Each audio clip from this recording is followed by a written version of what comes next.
How much money do you need to relocate to Kenya or to any other country that you're thinking of relocating to?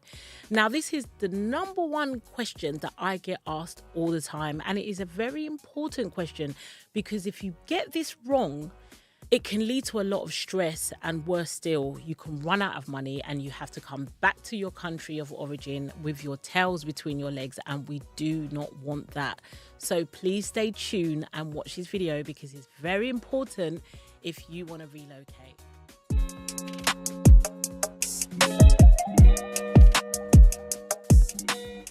Hi, my name is Afriye and I relocated from the UK to Kenya over 3 years ago. I am out of the Western world and I am living my best life.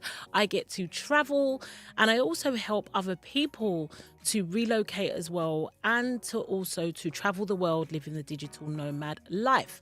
I do that through my community on school.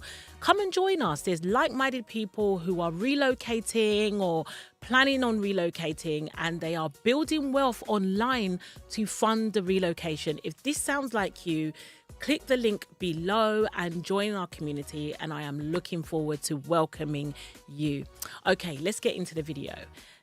When you are coming to relocate, especially if you're relocating to Africa, it's important that we don't romanticize it. Yeah, we don't, oh, I'm moving to Africa and it will work itself out. It's fine. I've got family members or I've got friends or I've been there before. Listen, this is why so many diasporans run out of money. You need to know the figures to a T. When you're approaching these figures, it's easy for you to do it if you break it up into 3 stages and you approach the stages differently, because it's going to help you to break it down. When you do everything all at the same time or all at once, it becomes overwhelming. So break it down so you don't miss anything out. So the 3 stages are before you relocate, when you arrive, and when you settle. Before you relocate, this is the place where people underestimate because they think it's just my plane ticket, some money when I arrive, my food, my accommodation, my shopping, and that's really about it. But there's a lot that goes into your budget before you relocate. So number 1, the first thing is your discovery trip.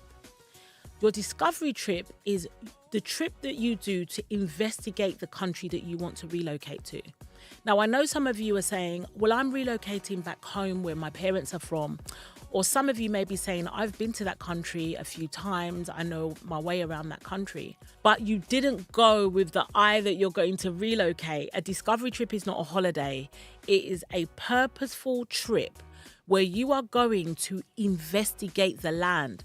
You are looking at things like the laws of the land, the culture, the pricing, everything. Okay? So in my community, I provide a checklist of the things that you need to look out for, what you need to account for, what needs to go into your exit number when you are on your discovery trip. Okay, so it's very important. And while you are on your discovery trip, you're not just going to arrive and that's it. You need to think about your accommodation while you are there. Are you going to be taking public transport or are you going to have a driver? You need a driver, a car. You need to think about petrol, your food. Okay. Also, you may need people, locals on the ground who's going to be taking you to places or showing you places. You're going to have to pay them. So that's a budget within itself. Okay. So that's your discovery trip, your relocation discovery trip where you're going to go and investigate. You need to account for that. What about the legals? Before you arrive, your visa, that's going to cost you. Insurance. You may want to do a health check, a full-blown health check, which I highly recommend that you do. That's going to cost you. Your travel insurance before you actually get there. One big thing that I underestimated was my shipping costs. I thought that you just buy some boxes from Amazon, some sellotape, and then you pack your things and put it in there and put it on the ship. No. There is a lot that goes into it, more than just buying boxes on Amazon.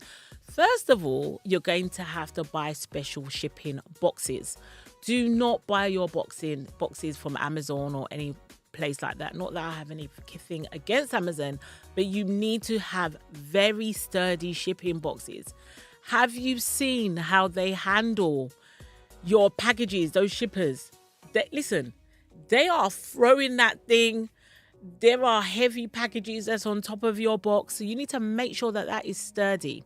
So when I was relocating, I bought shipping boxes, special shipping boxes that are very, very thick, that can handle the ship, right? And then on top of it, loads of bubble wrap, because your items can break to prevent it from damaging. You're going to have to buy a lot of bubble wrap. There's a lot of sellotape involved. Listen, my mum is an expert packer.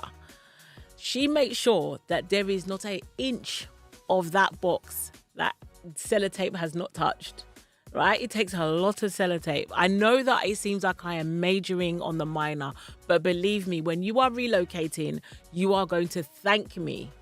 Okay, you need to budget for that, right? And also, once you've packaged all your items and everything, the shipping costs. They charge to come and collect the box, some companies. With Ghana, it's a lot easier because there's a lot more competition. So shipping companies are a lot more cheaper than Kenya. Kenya is very expensive. The shipping companies in the UK, there's not many of them. And the one that I found was the cheapest. They charge by weight, whereas most shipping companies charge by the size, right?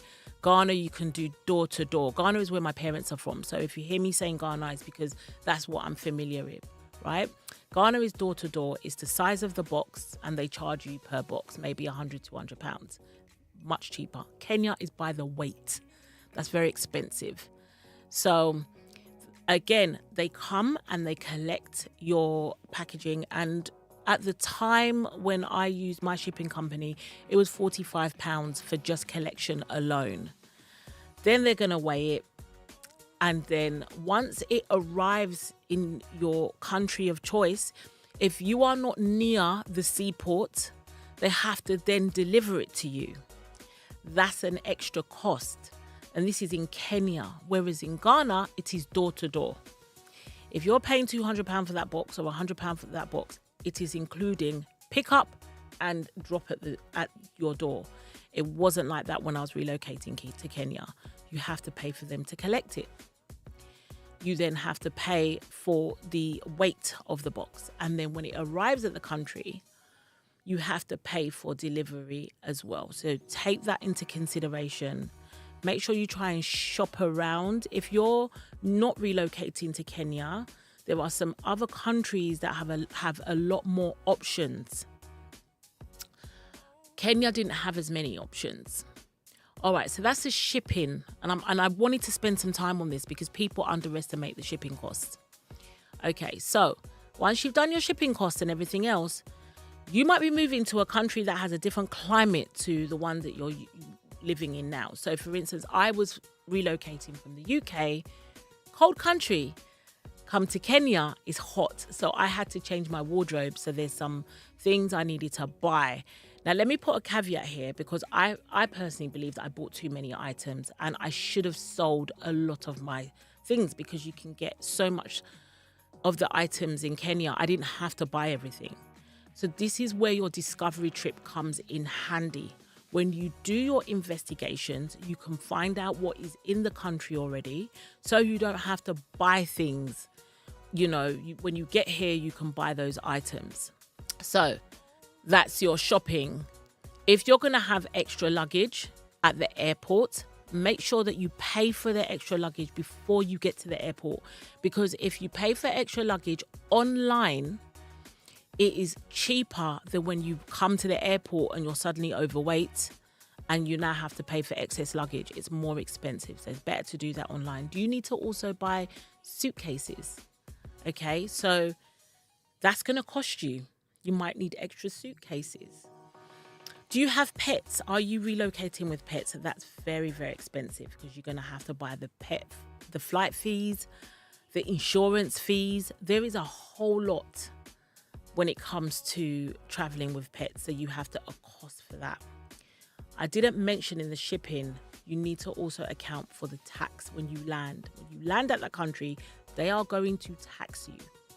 So put that into your costs. Okay, so now you're seeing that is adding up.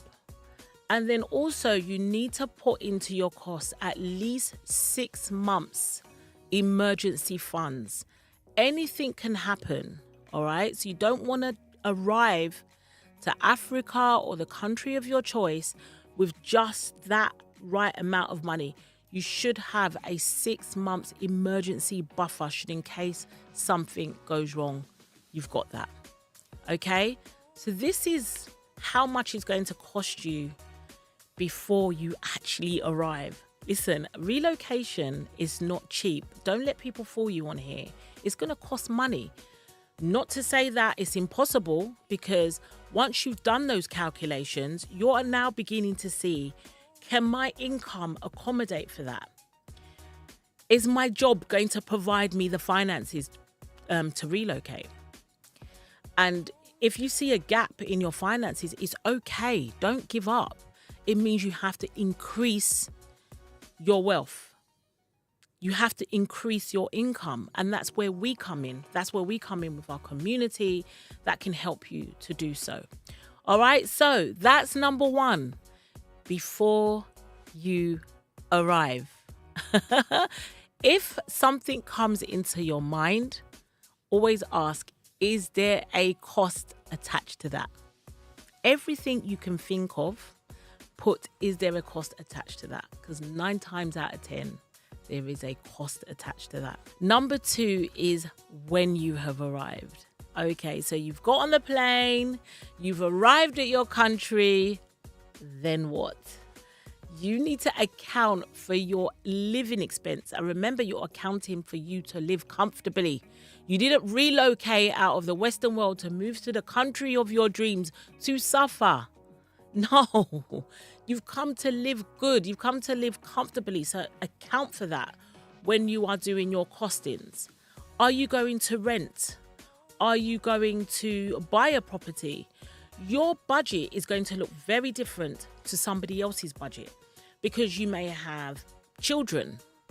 It could be a couple. You may have pets, as I've mentioned before. You know, you might have underlying health issues that you need to make sure that your health is taken care of. It depends on what country you're going to, where you're going to be living. Are you going to be living, like for me, I live by the ocean. Are you going to be living by the ocean? Are you going to be living in a city?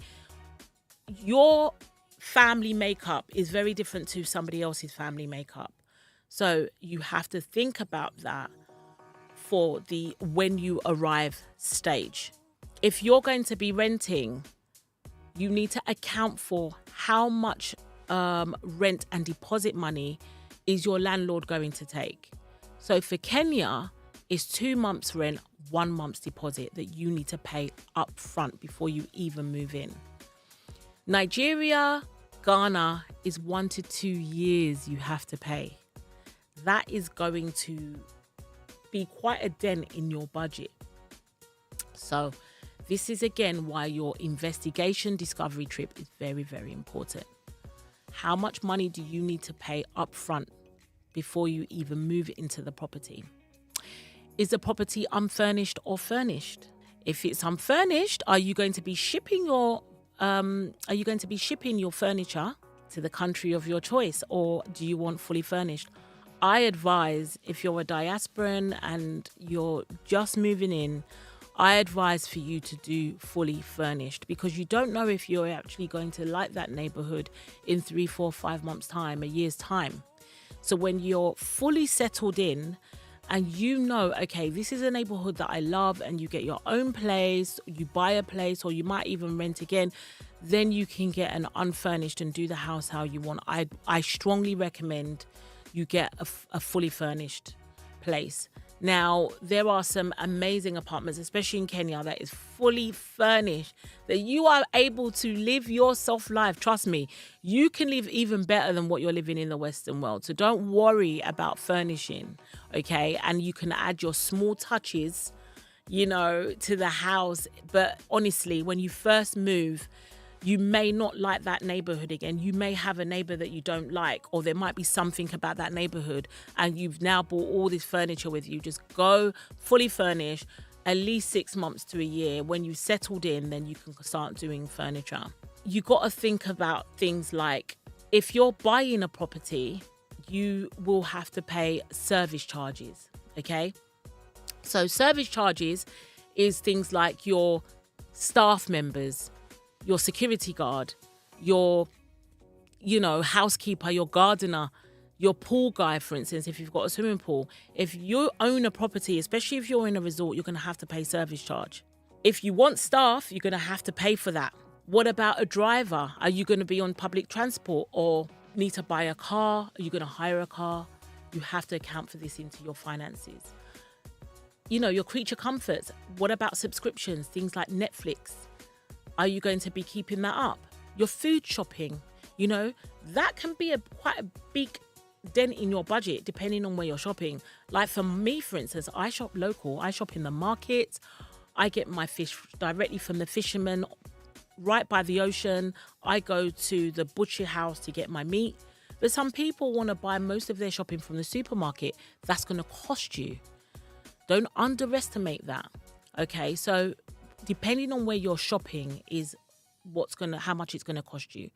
Do you have children? Things like school uniforms, things like school fees, school trips, health, hospital bills. You have to put that in when you arrive. And remember, you've got your 6 months budget. Once you have put those costings down, put a 10% buffer to cover just in case you were just out. That's when you arrive. Okay, guys, so let me do a quick recap. You need to do your costings before you arrive. Then you're going to do when you arrive. Now, the third and final stage is settling in. You have to think about how you are going to sustain yourself when you have relocated. Some people don't think about that. They think, I've got a bulk of money and it's just going to be magic. It's never going to run out. Trust me, it's going to run out. Think about how you're going to sustain yourself when you have settled in. Now, some people say, well, I'm an expat. I'm going to be moving in. My job's going to move me. Listen, your job can let you go at any time. Job is not stable. You need to think of an income. The best income right now, in my opinion, and the fastest way to make money and the most compatible with a relocation lifestyle or a digital nomad or a global lifestyle is an online income, hands down, because an online income can move with you. It's not location dependent. Don't make the mistake that I made. When I moved to Kenya, I straight away built a physical wellness shop where I had to be there, and I didn't understand the buying culture. I did some research, but you have to actually live here to understand the buying culture, the buying habits, the laws. I didn't understand all of that. So I had to close my shop by 3 years. I had to close it. But now I'm online. It is much more better. You are more in control. You're not location dependent. You're not currency dependent. You can be paid from people from all over the world. And you can scale a lot more faster. You can get a lot more income than if you have a physical business.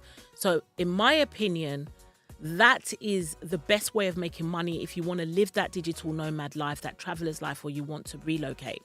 Okay. And we are right now, it is the best time to make money. There has never been a better time to make money than there is right now. At the time of this video, there are going to be some people who started a business today that are going to be not millionaires, billionaires by 2 years' time. When I was growing up, that wasn't heard of. I didn't even hear of billionaires. I didn't even know they existed when I was growing up. Now, you're hearing billionaire, billionaire, billionaire. Soon it's going to be trillionaire. That is how fast the world is moving. So if you have done all your relocation costs, right, you've got to your final exit number. Your exit number is the final figure when you've calculated everything, and you've got to your final figure and it's £30,000, £50,000, £100,000, right? And you're like, oh crap, I'm making £15 an hour. How am I going to get to this exit figure? Then you need to increase your income. Join my community. We have so many people in the community, just like yourself, just like how I was, who wanted to relocate, but one, they were stuck. Two, they didn't know how to relocate. And number three, they didn't have the income to relocate. Now, you don't have to be relocating to Kenya. It could be anywhere. The key is that we give you the tools to be able to do so. All right. So coming to the end of this video, if you loved the video, please like, please subscribe, and make sure that you share the video. Tell a friend to tell a friend to tell a friend. And most importantly, get your figures right. Get that exit number so that you can know where you are, and it will help you to be able to relocate. All right. Until next time, till the next video, take care of yourself and see you soon.